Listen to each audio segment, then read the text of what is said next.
Voilà, alors là, c'est première vidéo, juste avec la perche et la caméra, la GoPro Hero 6. Alors là, je me déplace, voilà, je marche. Il y a juste la stabilisation de la caméra. Je suis en 1080p, 60 images par seconde, en mode Super View. Je ne l'ai pas déplié entièrement, c'est juste la portion la moins longue de la perche. Voilà, alors là je descends près du courant là, parce que là je suis au bord du courant qui relie le lac de Mimizan à l'océan. Voilà, pas très loin de chez moi. Voilà, là je me déplace juste avec la stabilisation de la caméra. Voilà, là c'est un coin où viennent les pêcheurs pêcher là. Voilà, le pont du courant. Voilà.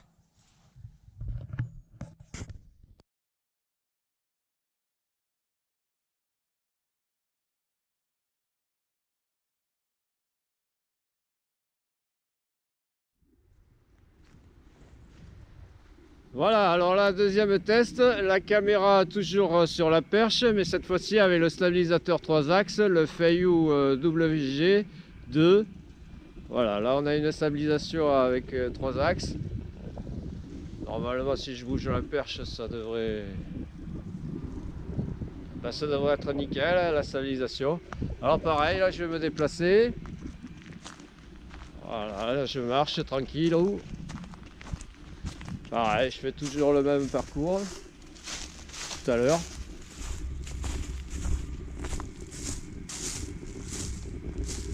Voilà, là, face au soleil. On revient en arrière.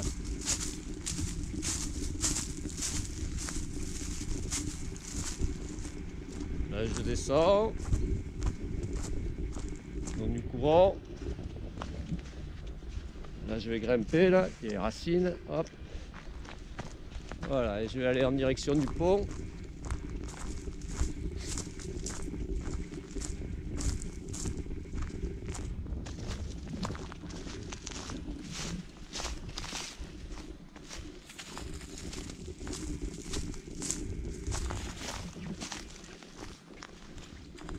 Et voilà.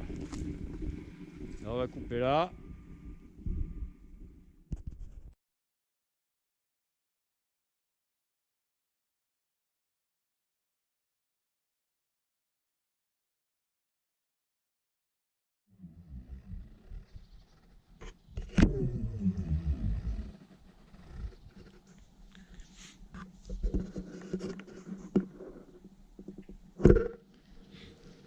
Bon, voilà. Alors là, cette fois-ci, je suis avec le stabilisateur un axe Wahoo. Voilà, là, je bouge la perche. Voilà, donc je vais me déplacer. Normalement, ça maintient l'horizon stable.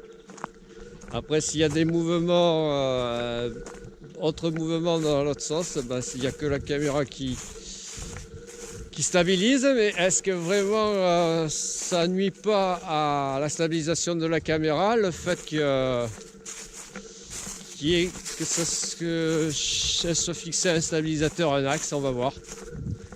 C'est le problème que j'avais eu au ski là, où je trouvais que ça faisait du bruit et que quand il y avait des secousses au niveau de la poitrine là, ben ça bougeait pas mal. Hein. Alors que si je n'avais eu que la caméra sans stabilisateur externe, peut-être que j'aurais pas eu tous ces déboires, je sais pas. On va voir là. Juste avec la perche et après on verra avec le harnais poitrine. Hein. Voilà, toujours pareil, ma petite balade. Voilà le pont. Bon ok, on va couper, on va finir la dernière vidéo là avec l'autre stabilisateur, le XS Sorry.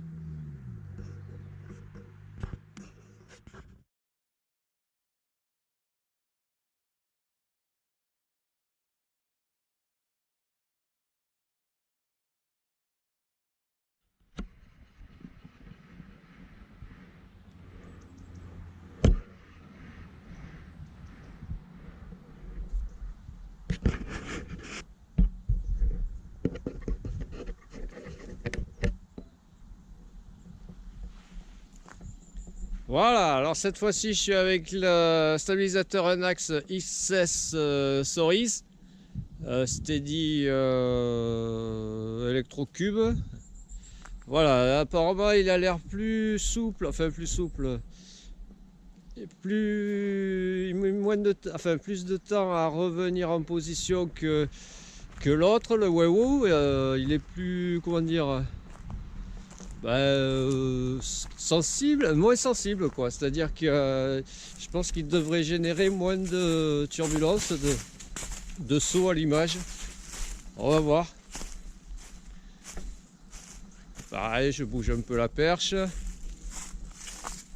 Voilà. En tout cas, il m'a l'air moins bruyant. Enfin, j'en l'entends pas. L'autre non plus, je ne l'ai pas entendu tout à l'heure, mais au ski, je l'entendais. Alors, est-ce que ça venait, je ne sais pas, du fait qu'il faisait froid et que ça générait un bruit au niveau du moteur? Je ne sais pas. Mais lui, là, ce modèle-là, il m'a l'air plus fiable que l'autre, que le Wahoo. Et je pense plus silencieux et plus réactif, enfin, c'est-à-dire générant moins de bruit, on va voir.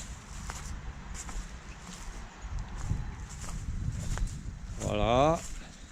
Hop. Bon, par contre, il a deux positions de fixation. Soit le fixe sur le bras tournant, là, il y a une petite patte. Soit à l'arrière de ce bras tournant, c'est des fixations de 3/4. Alors, ces fixations, elles sont chiantes parce que une fois fixé, c'est jamais fixé correctement à fond, ça bouge toujours. Alors il suffit que le truc ait un peu trop de poids et au bout de la perche comme ça peut générer se dévisser un peu ou bouger et on n'est plus trop dans l'axe de ce qu'on veut filmer.